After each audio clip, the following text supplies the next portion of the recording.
got serious for a minute, John. I'm sorry. I'm over it. I was trying to jump in to completely agree with you. Oh, good. Okay, great. Now we can move on to the next topic. How's that? Which we John, which we discussed during our prep call, right? You know what? I'm just going to fall off my treadmill and just be a blank screen for the rest of the time.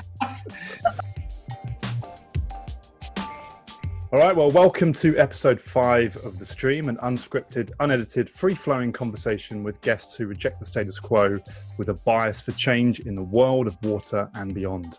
My name is Tom Freyberg, an environmental journalist and content creator specializing in water.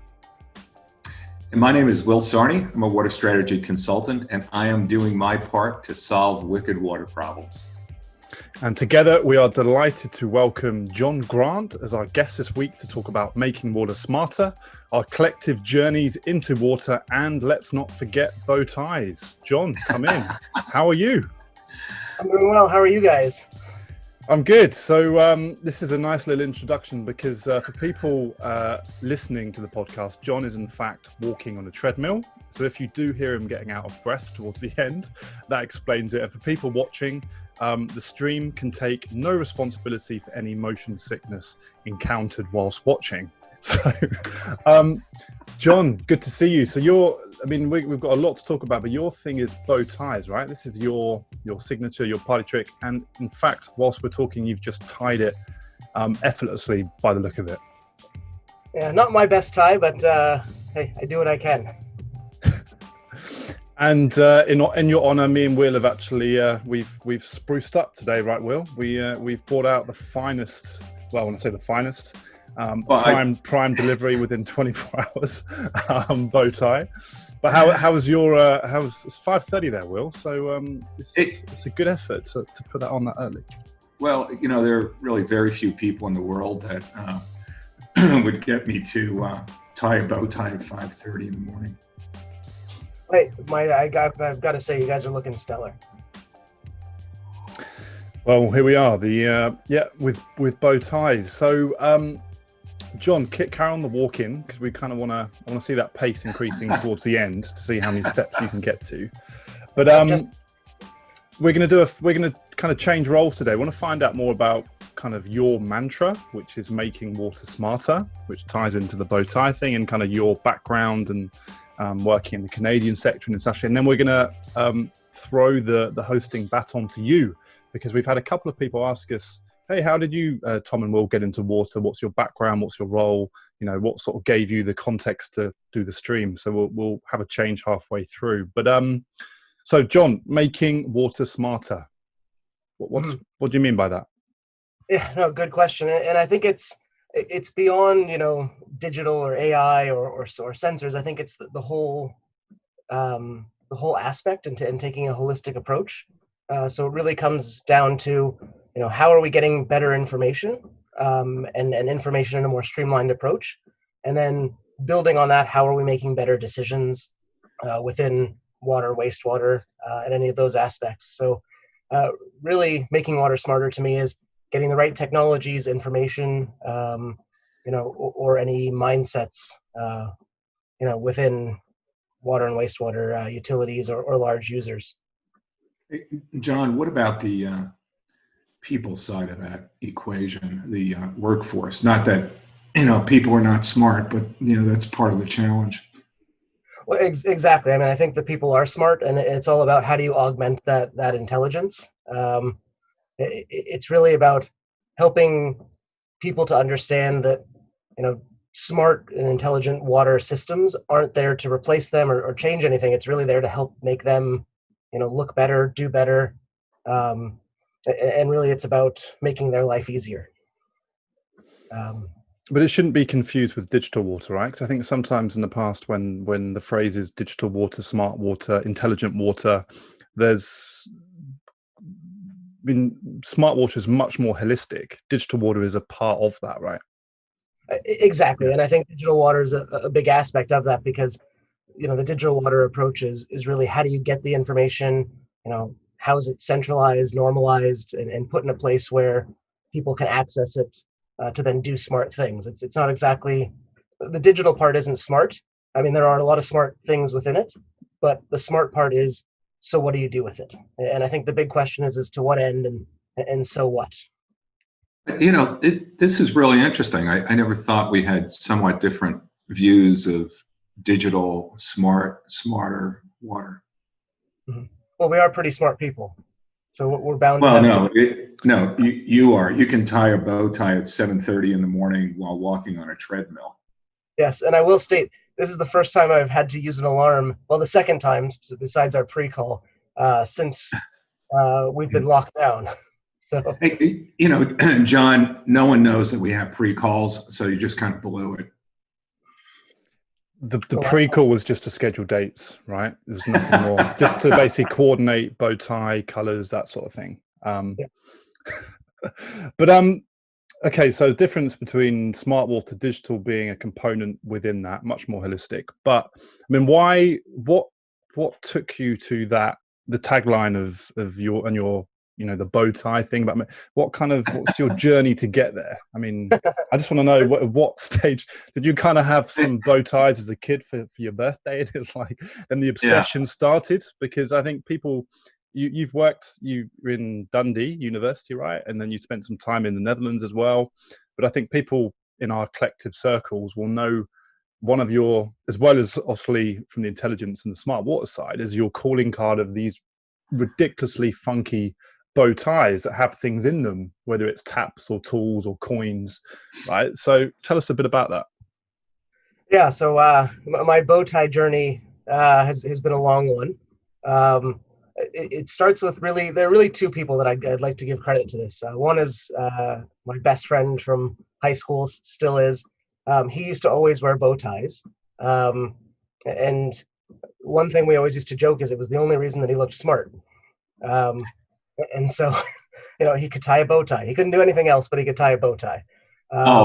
You said that on the air? I can't believe it. It's okay. It's on the record now, so it is, and this is not getting cut, John. Fair enough. I'm actually going to send him. I'm going to send him the clip and say, "Hey, you got a shout out." The other person who wore a lot of bow ties that influenced me was Andras Solzhenitsyn. He was the rector at IHE in Delft when I was there.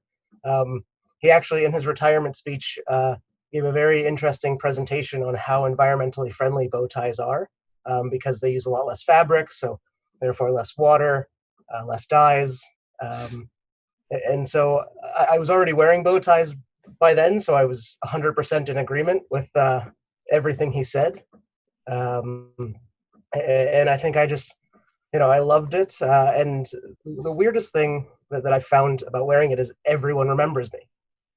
I mean, it's I'm the only one wearing a bow tie. There are a couple people. Graham Simmons wears them as well.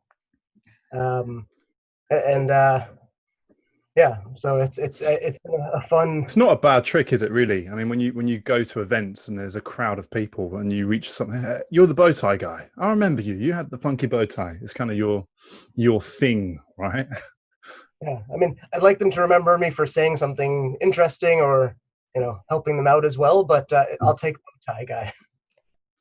The funny thing that's happened quite a few times is when I've showed up to municipalities or utilities where everyone's pretty much in their day-to-day wearing jeans and a polo or a button-down shirt. The first time that I wore a bow tie, I just looked so out of place, and so then I stopped wearing bow ties when I go meet with clients, and then they're asking me, "Why aren't you wearing your bow ties?" I'm like, "Well, we might tour the wastewater plant. I don't really want a bow tie walking through that." Hey, guys, I want to go back to the digital versus smarter piece of the puzzle here, because John, it sounds like for you, smarter includes workforce, the people piece of it, actionable information, and digital is just a set of tools. Is that how you're thinking about it? I think yes, and I'd expand that it's a set of tools that also, it's more than just a set of tools, and maybe that's what I'm trying to say is it's tools that allow us to use them to be smarter, but Okay. I wouldn't say that they're just a hammer or a simple tool. It's much more of You know, It's a philosophy. It's a mindset. It's a yes. broader purpose, right, of an organization to do things more efficiently, not just cost effectively, but more in a more environmentally friendly way. And I think digital tools and software and data, and Will, you touched upon the culture, the people side of it. That's all under the smart water ambition umbrella. Yeah, Okay, I was going to go ahead and say, it's the things I'd add are what are the problem statements, and I think right. digital helps around problem statements, and what is the value driven by it. Yeah, this is probably worth a longer conversation when you're not on a treadmill. But I mean, there's so many words thrown around right now in terms of digital, Internet of Water, digitalization, and so on. And I think in a lot of ways, we're probably talking about the same thing in a way, and not necessarily breaking it out into chunks. But, for me, increasingly, I'm more interested in the workforce piece of this. And this, goes back to the IWA paper we did a while ago that,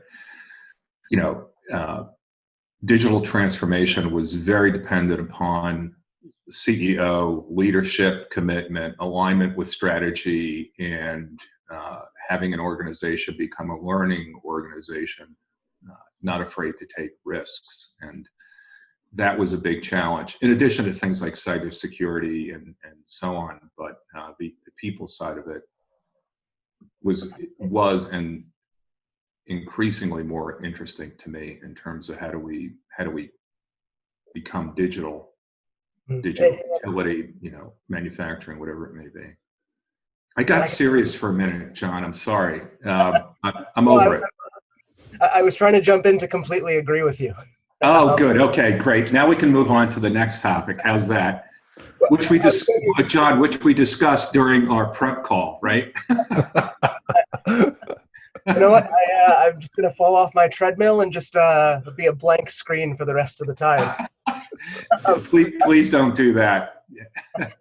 I will just give two quick examples of where I think you're 100% right on the people side, because there are so many technologies that get put in that never get used. And a friend of mine often says he doesn't want his technology to be used as a doorstop in 12 months. Because there are times where he's walked into places where, something's been used as a doorstop. And the other side of that is, on the digital and smart water side is, how are you, I'll start again. How are we dealing with this in a time like, right now where we're under pandemic conditions? How have smart utilities been able to operate the same as they have always? Yeah, and John, the U.S. is open for business, so there is no pandemic, by the way, just a heads up. Hey, guys, I think there's a white paper here that we should write. So how's that for an action item? Love it. That's a bullet point homework and a nice action item to take away. No, I think both valid points. And I think when I started writing on water, back in 2010, the culture aspect and perhaps the people side of the smart water and digital journey was talked about then. And then, Will, I remember seeing you speak in Tokyo at the IWA World Congress, and you mentioned the same thing. And it doesn't seem like there's been that much progress. Would it be fair to say that this is an inherent challenge and it's in 10 years' time? I think there's been minor pockets of progress, but this was going to continue to be a challenge, because there's absolutely no doubt that the technology advancements have on smart water and digital have increased, rapidly so in the 10 years I've been writing on water. But it seems like that integration with the workforce is going to be something that if we did a stream podcast in 2025, it seems like this is something we could easily talk about then as well. I think there's been a real acceleration. It's empirical, and I think we'll in a few months look back on this period. But I'd say that there's many more conversations on digital technologies and how to integrate that into a workforce, who to pay, who pays for digital technology adoption, things like that. And I know there are a number of management consulting firms that have said things like, we've had 3 years compressed into 3 months in terms of the transformation. And it's certainly a catchy phrase, and it might actually be true, but we probably need a little bit of reflection on it. I think I mentioned a while ago the book, The Technology Fallacy. I don't know if you guys have seen that at all, but it talks about digital transformation in general, and I think it's an MIT Press book. But it really provides a great body of research in terms of how do you mobilize a workforce to become a learning organization where digital is adopted and you get a real ROI out of it, as opposed to, John's, your comment about, I've just bought a digital thing and my God, what a waste of money that was. And it was painful. So yeah, I just think it's a really critical piece of the puzzle that we could probably talk more about. Not right now, of course, because it wasn't on our prep call, but John, I'm going to beat this one to death, by the way. It's fine. I've destroyed the allure of this this entire thing. So let's talk about how the conversations that we've been having. I mean, where did you guys first meet then? Was it because that's the thing what I find so crazy about this, the water sector and water as a whole is it's a global business. Yeah, it's the same kind of small net of people that you bump into and you know each other, who knows someone else. And it's like, hey, we both know John, let's bring him on for a call. Was it the Aspen Institute, right? I think. Yeah, what a tough venue to meet in. John, do you want to tell the story, or? I'll set you up, I guess. The way I ended up at the Aspen Institute was that they were doing a conference on digital water, and someone had, talked to one of the guys organizing it. He called me up, and I was recommending actually a friend's company, the guys over at Water Hub, to be there for a digital water talk. And he said, you seem to know about this. You should come out. And then a week later, I got invited to speak on a panel.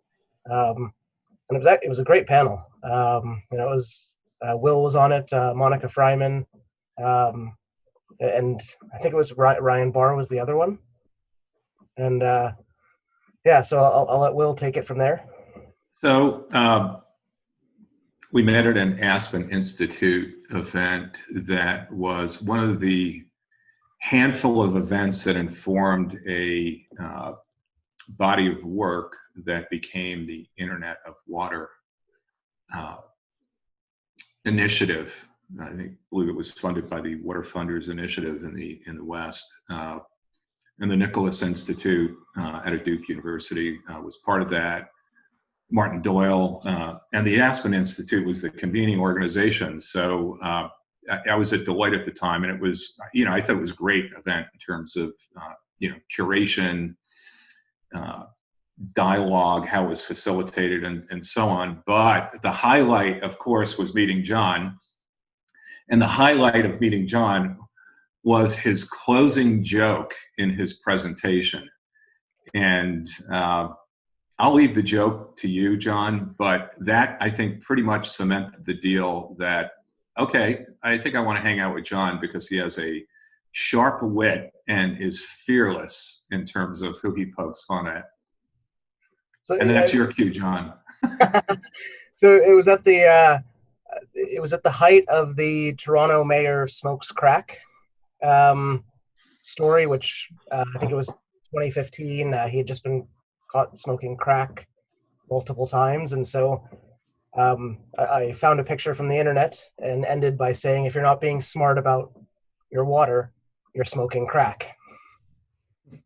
Ballsy, yeah. Yeah, and well, it's I'm a guy who wears bow ties all the time. I have no shame, and they let you back into Canada, so there you go. It wasn't fatal, John.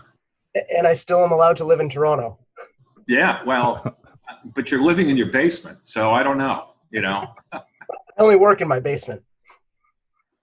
And so yeah, no, it's funny you should ask about how we met. So maybe I'll turn it to you guys, because I think if I've learned anything from superhero movies, it's that the origin story is the most important thing.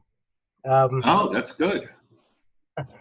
Yeah, and not that I'm saying you guys are superheroes, but Oh, please, no. I can't do a bow tie at 5:30 in the morning. So That should be the definitely. first challenge to, even if you're considered a superhero, doing a bow tie, I think. well, and how does bow tie fit with full body spandex? That's the other question for superheroes. Yeah, that's below the chest shot here. Yeah. Speaking of that, before we go into how you guys met, and I guess this is an appropriate question these days. Who's wearing pants? Like shorts today. So real pants for me, because I'm wearing a vest and a bow tie and a ironed white shirt for you guys. I'm wearing shorts as well, so circle gets the square. I'm speechless. a hell of an intro question, that, John. Who's wearing pants? I wasn't expecting that one. Well, and in all honesty, apart from 3 months ago, or up until 3 months ago, that would have been a wholly inappropriate question. Now I think it's the first lead-in question to most interviews. Yeah. Hey, I'm interested in how you guys got into water. I mean, not hot water, but how you, what drew you to this, and I'm happy to dive into that answer. But I find the water sector to be really an interesting lot of folks, in a good way. So, what got you guys hooked? And then we'll answer your question, John, because we want to be responsive. Tom, why don't you go ahead? Yeah, I mean, for me, it started in 2010. I mean, I was working on sort of variety of environmental titles. I started my publishing career at a small publishers in the country called the Mark Allen Group. So shout out to Mark Allen there. But I was went from working on kind of county lifestyle magazines and helped to launch a monthly title called Sustainable Solutions. So it kind of gave me a taster for decentralized energy. And then the opportunity came along to edit a weekly municipal newspaper called, are you ready for it? Very attractive sounding title, Recycling and Waste World. So I did that, and I kind of had dreams and aspirations of editing Stuff magazine and FHM, and there I found myself editing Recycling and Waste World. But amazing few years, because I kind of just, it taught me the meaning of a deadline. I think like every week phoning people, finding out the stories of the industry and writing this news. So I think that gave me the taster for kind of the environmental space. And then it was in 2010 when an American company called Penwell approached me, actually the end of 2009, and said, hey, we've got this international magazine, another very glamorous title, Water and Wastewater International. Would you... but it was a chance to say it again. Sorry. Sounds like they take buzzwords and put "and" in between. I know, right? So I spent 8.5 years as chief editor of that magazine, and that was really my first glimpse into the international water sector. So met some amazing people and covered some projects from new water and water recycling in Singapore through to some of the world's biggest desalination plants in the Middle East, through to being in Sao Paulo talking about the role of desalination. So I traveled a lot in those 8.5 years, and met some incredible people. Interviewed Rob F. Kennedy Jr. about nutrient recovery. Can you imagine that? Taking it from London to the Netherlands.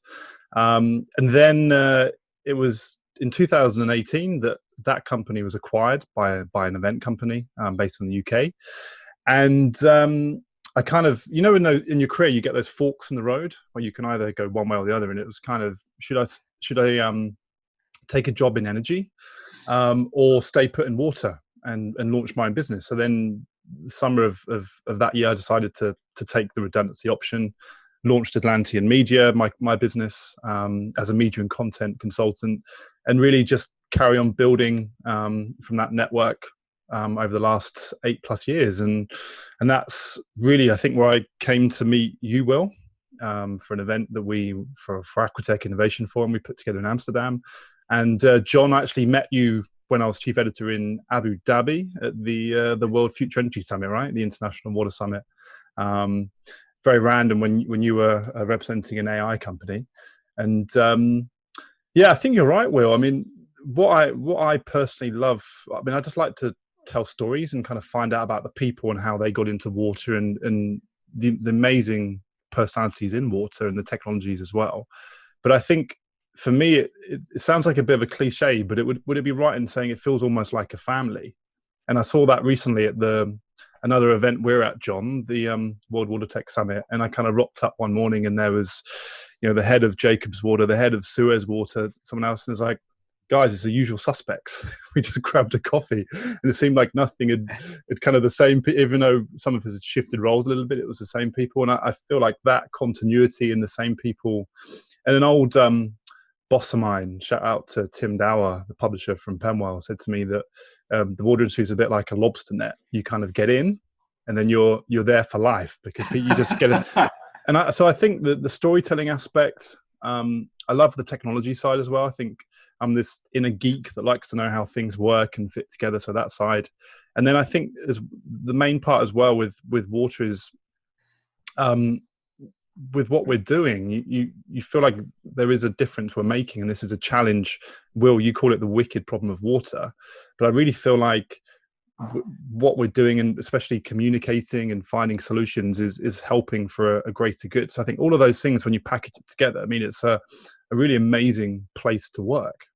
So that's kind of a snapshot of my entry into water. So, but Will, what about you? Because you often describe, we talk about digital, but you went from the analog to the digital, right? So tell us through your analog days.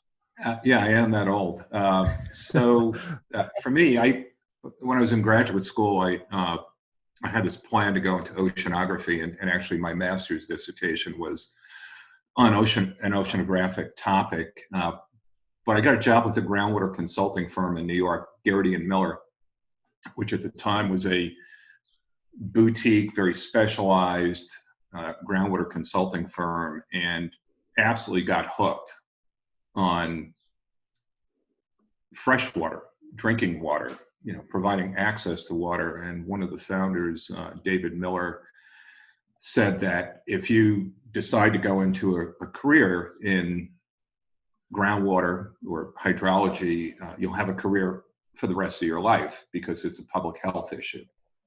And I often think of those words because he's absolutely right. I mean, after all this time, it's very much a public health issue. And the thing that really caught me was that I was doing something to deliver safe drinking water for utilities, municipalities, and then I got into Superfund programs, big remediation projects, and that had a environmental justice piece of it, which was, how do you contribute to cleaning up contaminated groundwater for communities that are not just underserved, but suffering all sorts of inequity in society. And just it became, I don't know, not to overstate it, but a bit of a noble thing to do. It's like, what are you going to do with your life? Well, I do water, and I help in some way, shape, or form. And yeah, that was it. I was hooked in graduate school, and the career has evolved over time. And I think the community is really pretty amazing. It really is. I'm hard pressed to think of people that get into the water sector because they want to make a ton of money. It's not like they're, going to develop a dating app and clean up. We do water, and we do the best we can and try and solve wicked problems. And Tom, one thing, your fork in the road comment, that is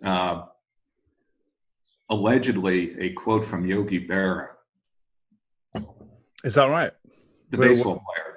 Didn't Yes. realize I was quoting such great philosophers and minds in the stream, obviously. You are.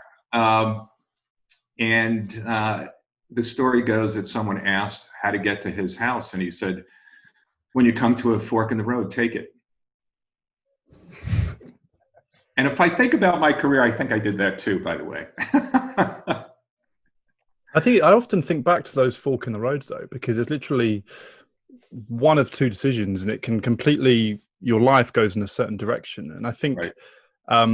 Actually, when I first got into the publishing company I mentioned, I was a graduate fresh from Exeter University, and I went for 2 job interviews. One was with an insurance company locally, which paid a lot more money. And the other one was actually in the warehouse of that media company in database entry. So kind of, a really rewarding job, great team there.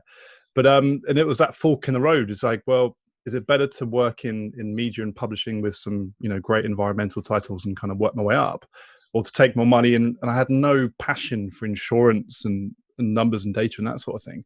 I think it was that fork in the road where you look back and you think it could have easily gone the other way and where you would have ended up. So great to, I like Yogi Berra's quote in there.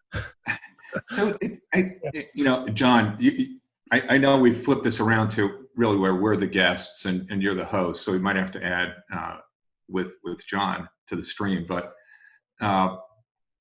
do you spend a lot of time? Do you guys spend a lot of time talking to students, people early in their career about the world of water and discussing where this might go and what the opportunities are? And if you do, what's your advice to young professionals? And I know IWA has a strong young professional program, but I'm interested in your take on where you think this is going and what advice you give them. So, and that was not in the prep call, John. So, yeah, so I'm having to think on my feet, which hopefully. Well, you are. You're the only one. Yeah. So, I think I take every opportunity to. The WEF and AWWA's local student chapters, are pretty strong at a lot of the universities. I don't often get to go meet students younger than that, but any chance I get to go to an event to talk about them, to talk about how great water is, because my main point is, these are engineers or scientists or social scientists who have so many options. And I think similar to what you guys have been saying, and the theme is, if you get into water, one, it's unfortunately always going to be an issue. I'd love to work myself out of a job because we've solved the water crisis, but unfortunately at this state, I think our best is, are we making it a little bit better? And it's a profession where no matter what you do, as long as you're having a positive impact, you're going to have a great career. And you can be happy to talk about what you're doing, with pretty much anyone. I'll talk about water with all my friends all the time, to the point that, they just sort of call me the water guy outside of the water sector. And it's, you talk about things you're passionate about. And so I think that you really drive that, person who's passionate about making the world a better place. And so hopefully that influences the students positively.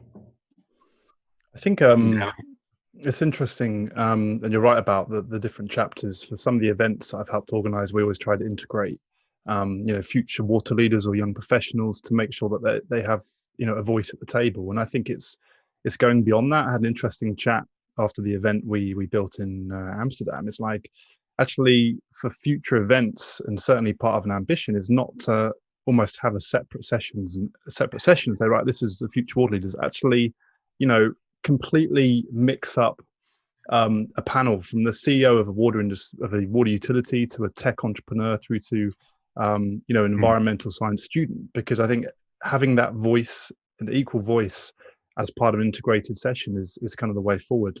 But I had it recently. My other half works in education, and recently had a class who wanted to just find out a bit more about the water industry. So I did a kind of short interview just in terms of, you know, where water comes from and kind of some of the different challenges around the world and the solutions and the kind of the politics and the processes that go into it. So I think if you can get people interested from a really, really young age, that will really help direct people towards the sector later on. I did a presentation in my sister's 4th grade class, and actually all the 4th grade classes in her school district, because everything's via Zoom now.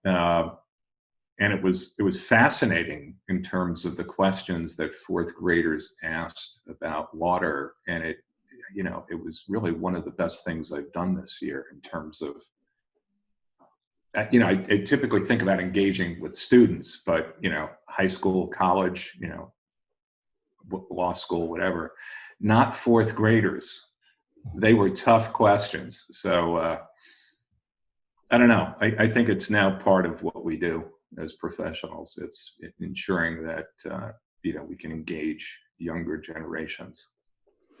I think it's interesting, right? It's another conversation, because I wrote a piece once about the STEM, right? Science, technology, engineering, and maths skill shortages, not just in the UK, but nationwide. And I spoke to this, the consultant who said, you really need to get kind of children interested pre kind of school, college, pre-university years, just to kind of show them there's much more to it. And I think with the water sector, that we'll come back to smart water and digitalization, is the fact that, AI is seen as cool, right? Kids want to get jobs and apps and work for digital tools. And I think that side of the business is, if we can perhaps use that to attract some more talent, and then they realize there's so much more to it than just the digital element. That's a pretty powerful way to attract new talent, new skills into the industry. That's actually one of the findings in the technology fallacy book. They talk about digital attracting and retaining talent in an organization. And, if you think about digital in every other aspect of our lives, why wouldn't you find that appealing, attractive? I mean, it's, baked into entertainment, transportation, education, healthcare, and so on. So it's pretty compelling in a lot of ways. But Jon, so am I right in saying you brought along a couple of pieces to show us, right? Am I right in saying you have some fun, just to talk through your journey of water, some artifacts, you could say? Do you have those ready to show people? I've got props on both sides. I have no idea what to expect from this. So. And Jon, what does your lapel pin say? UNESCO IHE. So it's now called IHE Delft. It's a school in the Netherlands, and it was really my first dive into water full steam ahead. I'd been in grad school in London, but that was more general political economy. And I realized I needed more schooling in water, so I went and did. It was a joint program between Delft and Dundee that was on water governance and conflict resolution. So thank you. Yeah, fascinating, awesome experience. There were 5 of us in the program, and I still see them every chance I get. Though we're all over the world these days. Cool. Yeah. So your props. My props. Exhibit A. Exhibit A, the wooden bow tie. And the story behind that is? This is from my bow tieist in Austria. He's got a ton of different bow ties. So he creates just different alternative material bow ties, mostly glass. I have one of those. He also made a chainmail one. Very cool. Just in case you ever happen to get into a duel and you only want to protect your neck. Practical yet stylish. Yeah. I brought this one out because this is a It's a New Orleans water meter, stylized one. That's very cool. I love that. And sadly, I won't be able to wear it in New Orleans this year for WEF Tech. And that one actually, so that one has an interesting story. Tom Williams. From Enabio. Yeah, and he picked that up for me when he saw it, and I'd already left New Orleans. And so it traveled with him around Europe. Went to Chernobyl on a tour there, and then wound up back here in Toronto at some point. And then this one, Will, you would have seen this a couple of times. Oh yeah. I wore it in Stockholm at the Royal Banquet because it fit in with black tie. So I look forward to seeing you both in Stockholm in 2021, and we should go to the Royal Banquet again. Definitely. So on that note, and this is one thing that's really, I guess, changed for all of us this year. We're not going to conferences, or at least we haven't been. And I won't ask you to say a conference. What city do you miss traveling to the most? For conferences or just personal?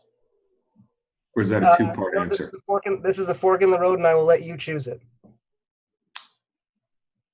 Tom, you want to go first, or? I mean, I think Stockholm is a great, for us, landmark in the summer for the World Water Week. That's a beautiful city, and I miss going to that one. I think for me, a regular trip is to Amsterdam.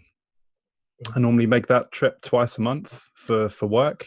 And I never thought I'd miss waking up at 4 o'clock and getting on the 6 a.m. EasyJet flight from Gatwick. I never, but actually, when you can't travel, you tend to crave that. So I think maybe Amsterdam as well. So 2 answers, if I'm allowed.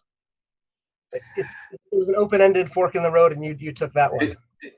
So for me, it's Stockholm also, because I love Stockholm that time of year, and really any time of year, but it's seeing friends and scheming on what we will do in the world of water going forward. So it's a very special time that week.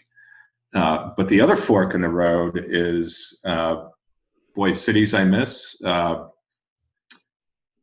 London, Dublin, Lisbon, Madrid, Barcelona, Venice, and Rome, and Naples. How's that? Awesome. That's a great collection. And, I think and Toronto also. It's okay. Toronto's here. It's great. Maybe I've just had too much of it these days. Yeah. But I think you can even look domestically, right? I think my local city, Brighton, or even London, I haven't been to those 2 cities since this has kicked off.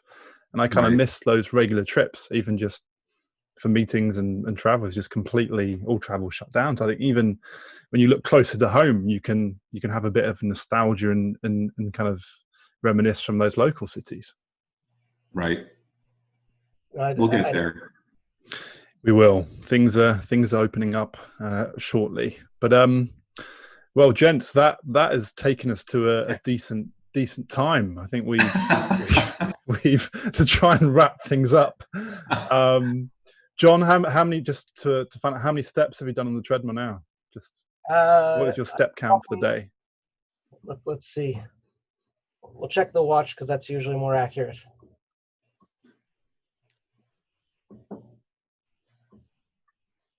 At about 4,000 so far. 4,000. Wow. 4,000 pre-breakfast, right? That's not bad going at all. Well, listen, thanks for joining Will and I on the stream. Been a pleasure. It's been great to have you on and find out more behind the bow tie. For people listening, stay tuned for the next episode, because we're going to welcome Imran Jaffrey. We're going to talk about 5 water technology trends.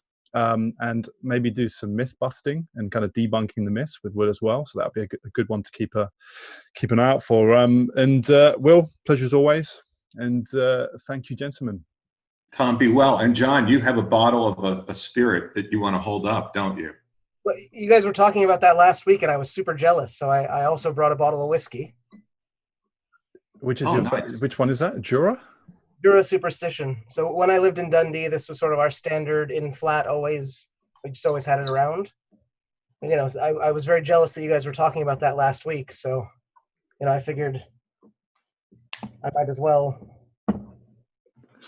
have an early morning glass of nice, clean, crisp. Oh, You didn't give us a pre-warning on the prequel, John, about the whiskey. so, John, this session, this episode is so groundbreaking. Bow tie or bow ties, treadmill, and spirits.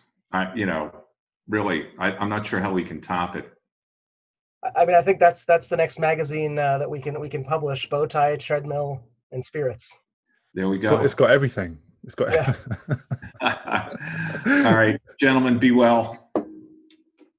Thanks. Thank you, guys. See you soon. Bye-bye.